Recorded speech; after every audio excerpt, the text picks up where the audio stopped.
Detergent refill is actually not something very new nowadays. The first BYOB outlet is actually created in 2011. It's just that this concept is still relatively new. So Seremban people has not been exposed to this way of shopping just yet. To me, plastic is really like a love-hate relationship to everyone. Mom, I refill the BYOB. I hope that in future, this type of refillable shops are more widely available in Malaysia so that people won't find it a hassle to have to travel to somewhere. Like we are the only shop in Seremban and we are located in Seremban too.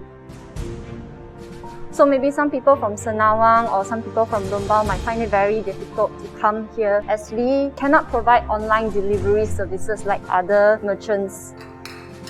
We have many zero-waste alternatives available and we just need to be willing to change.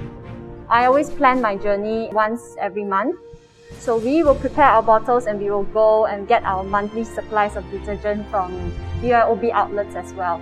With years of doing this, we realized that why can't Seremban have something like this?